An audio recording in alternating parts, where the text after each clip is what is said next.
कोल्हापूर महानगरपालिकेच्या इतिहासात पहिल्यांदाच हिंदुत्ववादी आणि हिंदुत्व म्हणजे उपासना पद्धती नाही, हिंदुत्ववादी म्हणजे हिंदू विचारामध्ये जे गुण आहेत ते गुण धारण करणारी हिंदुत्ववादी, की ज्यात अपीजमेंट नाही, लांगुल चालन नाही, पण सन्मान आहे, असा इतिहासात पहिला आमदार तर वर्षानुवर्ष शिवसेनेचा हिंदुत्ववादी आणि निम्म्या शहराचा दक्षिणचा अंमल महाडिकच्या रूपाने आमदार झालेच आहेत, खासदार झालेच आहेत.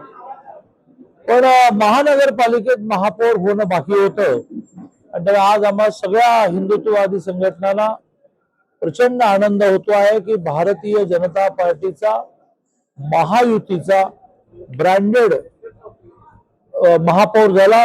रूपाराणी निकम ह्या महापौर झाल्या. उपमहापौर हा शिवसेनेनेच एका अर्थाने पुरस्कृत केलेला जनसुराज्याचा अक्षयजनक झाला. त्याबद्दल आम्हाला आनंद आहे.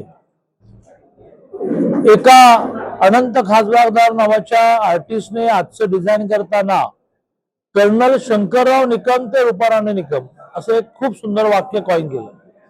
कर्नल शंकरराव निकम हे फारच कमी लोकांना माहिती आहे, परंतु सुरुवातीच्या काळातली बीजेपी रुजवण्यामध्ये कर्नल शंकरराव निकमांचं मोठं स्थान. तर त्याने आठवणीने वाक्य कॉइन केलं, कर्नल शंकरराव निकम ते रूपाराणी निकम. हा एक मोठा प्रवास आहे. अवहेलना, टिंगलटवाळी हे सहन करत करत करत आज ह्या स्टेजला आल्यामुळे आम्हा सगळ्यांना याचा खूप आनंद आहे. माननीय देवेंद्रजींना याचा खूप आनंद झाला. मी फोन करून कळल्यानंतर म्हणाले की लगेचच मला धनंजय बैठकांना फोन करायला सांग किंवा मी करतो, कारण तुम्हा सगळ्यांचं हे यश आहे. तुमच्यापैकी कोणातरी एकाचं मी अभिनंदन करतो की ते अभिनंदन सगळ्यांना पोहोचेल, पण तुमच्या टीम वर्क शिवाय, ज्यात शिवसेना पण, ज्यात राष्ट्रवादी पण, ज्यात जनसुराज्य पण, तुमच्या टीम वर्क शिवाय शक्य नव्हतं. महाराष्ट्रामध्ये एकमेव महानगरपालिका जिथे युतीतल्या सगळ्या पक्षांची युती झाली आणि कुठेही भांडण नाही, तंडण नाही, पाडापाडी नाही, सगळ्यांना समाधान मिळेल अशी महायुती झाली. आणि त्यामुळे एक चांगलं मॉडेल डेव्हलप करण्यामध्ये आणि एस्टॅब्लिश करण्यामध्ये, प्रस्तावित करण्यामध्ये आम्ही यशस्वी झालो. बाळ, फ्रीज मधून श्रीखंड काढ ना. आम्ही पूर्वी घरीच बनवायचो श्रीखंड, त्याची चवच वेगळी होती. आता काय सगळं रेडीमेड.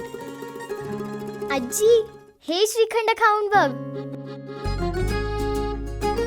आज तुझ्या आईनं घरीच बनवलं की काय? हे आहे गोकुळचं श्रीखंड. अगदी जिभेवर रेंगाळणार. जिभेवरच नाही तर मनावरही रेंगाळणार. गोकुळ श्रीखंड, मनावर रेंगाळणार. ताज्या घडामोडी पाहण्यासाठी माझा महाराष्ट्र न्यूजला आजच सबस्क्राईब करा.